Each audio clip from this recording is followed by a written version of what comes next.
ಕಮಂಗಿ sir, teacher ನೀವಿಬ್ರು ತರಗತಿಗೆ ಹೊರಡಿ. ನೀವಿಲ್ಲ ಅಂತ ಮಕ್ಕಳೆಲ್ಲ ಗಲಾಟೆ ಮಾಡ್ತಿರ್ತಾರೆ.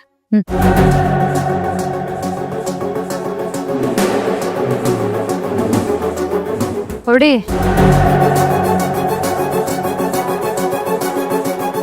ಟೀಚರ್, ನನ್ನ ಶಿಕ್ಷೆ ಸಮಯ ಮುಗೀತು, ನಾನಿನ್ನು ಹೋಗ್ಬೋದಾ?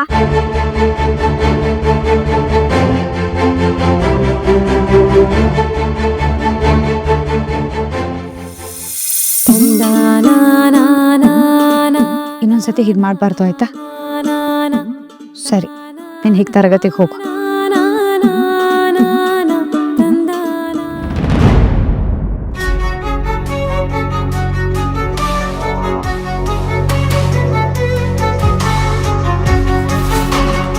ಟೀಚರ್, ನಂಗೆ ಇವಾಗ ತುಂಬಾ ಸುಸ್ತಾಗುತ್ತೆ.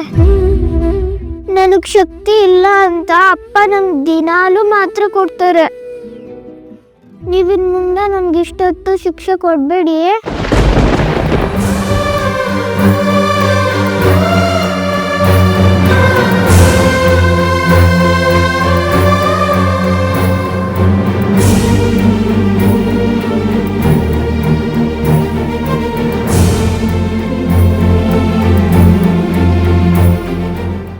ನಾನು ಈ ರೀತಿ ನಿಂತ್ರೆ ನನ್ಗೆ ಎದೆ ನೋವು ಬರುತ್ತೆ.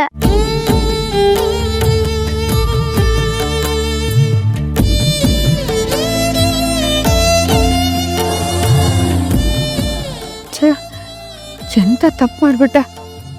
ಮಿಂಚು ಆರೋಗ್ಯ ಸ್ಥಿತಿ ಹೇಗಿದೆ ಅಂತ ಗೊತ್ತಿರೋದಕ್ಕೇನೆ ನಾನು ಅವಳಿಗೆ ಬೇರೆ ಥರ ಶಿಕ್ಷೆ ಕೊಡೋದು ಬೇಡ ಅಂದ್ಕೊಂಡೆ.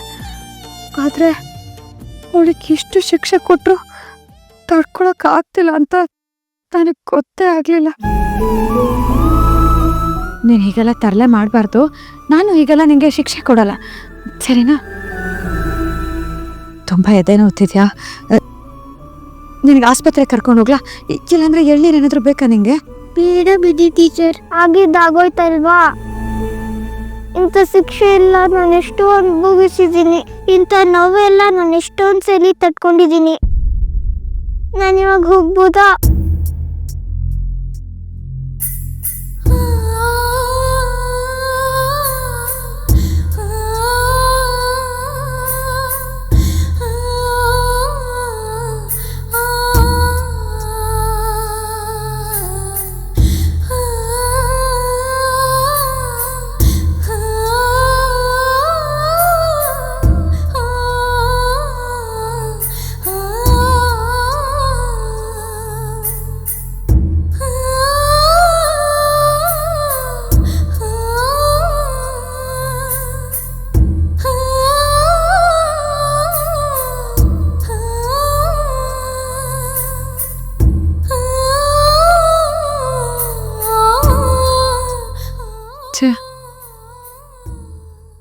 ಅವಳಿಗೆ ಇನ್ಮೇಲೆ ಶಿಕ್ಷೆ ಕೊಡಬಾರ್ದು.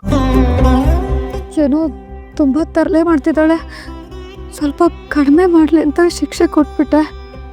ಆದರೆ ಆ ಕ್ಷಣಕ್ಕೆ ಅವಳ ಆರೋಗ್ಯ ತುಂಬ ಸೂಕ್ಷ್ಮವಾಗಿದೆ ಅಂತ ನಮ್ಮ ತಲೆಗೆ ಬರಲಿಲ್ಲ. ಕ್ಷಮಿಸ್ಬಿಡು ಮಿಂಚು.